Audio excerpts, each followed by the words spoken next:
Hey folks, it's Marvin Cash, the host of The Articulate Flower, back with the penultimate On the Water with Dustin White. How you doing, Dustin? Marvin, I am doing well, enjoying the fall season that's setting in here in Central Wyoming. So doing great. How are you doing? I'm living the dream, and rumor has it some of your friends from back east have actually ventured out to join you. Yeah. Some of my steelhead buds are out now on a hunting trip with other clients of theirs from back east. So showing off a bit of our Wyoming waters and having a good time doing it. Yeah, there you go. Have you made it to Frank's yet? Yeah, we are currently there now. I am outside of Frank's at the moment. So yes, we have made it. Yeah, well, please have a bloody bull for me. Absolutely. It's a meal right there, folks. Exactly. Yeah, so, you are cooling off, and so kind of curious, what are you seeing on the water?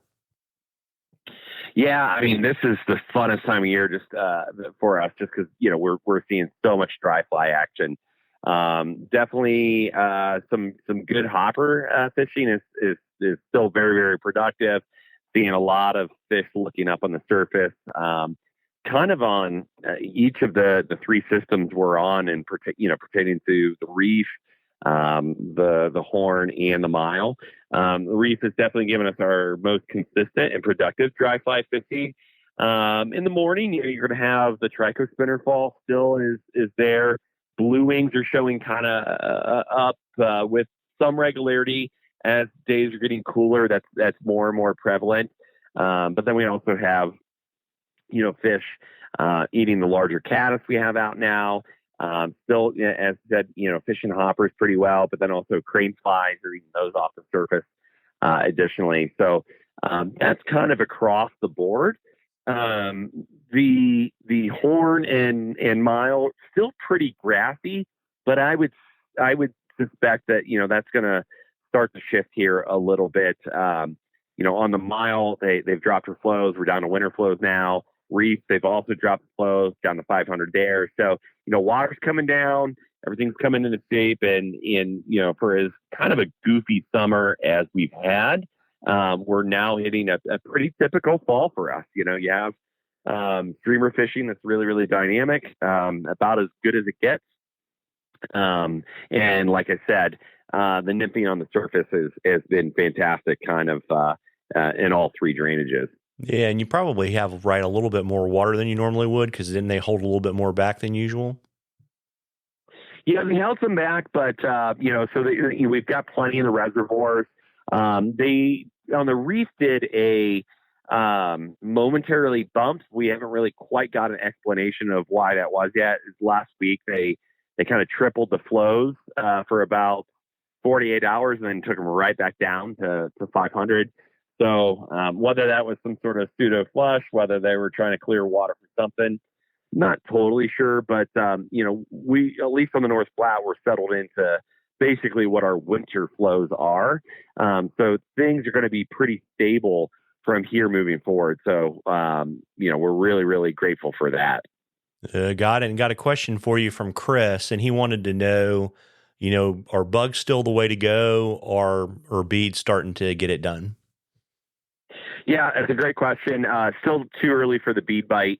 We will probably start to see our browns set up to start spawning, and we want to remind folks, don't fish for spawning fish, actively spawning fish. If you see them on a bed, if it's shallow enough and you can get enough of water, you can see them on that blonde gravel, leave them alone. But definitely those buckets, those runs that are below those, can be productive fishing when that's here. Still a little too early for that. So the bug bite is definitely the way to go. In terms of what bugs those are, it really is changing throughout the day. As I said before, tricos are going to be the way to go in the morning. As the day goes on a little bit to mid-morning, blue wings have been very, very good, especially on some cloudier days. Caddis, I have it on my rig kind of from start to finish. A crane fly larva pattern or crane fly pattern, had it on from start to finish. Popper, definitely in certain sections still fishing that. But the caddis really is kind of been on the rig for most of the day. So yes, bugs are the way to go. We're probably still a good month out before that bee bite becomes something that we're utilizing. Gotcha. And is crane fly larva, is that code for mott fly?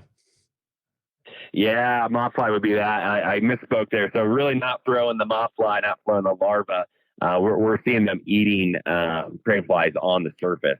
And so we're fishing some bigger patterns that might kind of be effective for multiple insects. So we're using them for hoppers, we're using them for larger October caddis, we're using them for crane fly.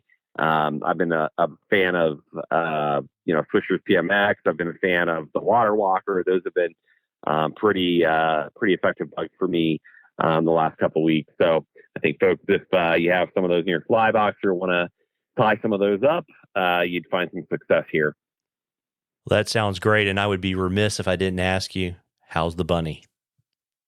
The bunny is being a jerk as always, but he's pretty adorable. So we'll let him pass. Yeah, always important to make time to pet the bunny. Exactly. And folks, we love questions at the Articulate Fly. You've only got one chance left because we're going to actually do our drawing on the next episode of On the Water. So you got one more shot to get your question in to get into the drawing for a half a day of guided fishing with Dustin. And remember, we love questions. You can email them to us. You can DM us on social media, whatever is easiest for you. And if we use your question, I'll send you some Articulate Fly swag, and you'll get the last slot in the drawing. And Dustin, before I let you get back to the bloody bowls and beef tenderloin quesadillas and all that kind of good stuff, you want to let folks know where you hang your hat so they can reach out and fish with you? Absolutely. You can find me on Instagram. Dustin James White is my Instagram handle, but the easiest way is to give the Ugly Bug Fly Shop a call. Area code 307-234-6905. Well, there you go. Well, listen, folks, you owe it to yourself to get out there and catch a few. Tight lines, everybody. Tight lines, Dustin. Tight lines, Marvin. Thanks so much.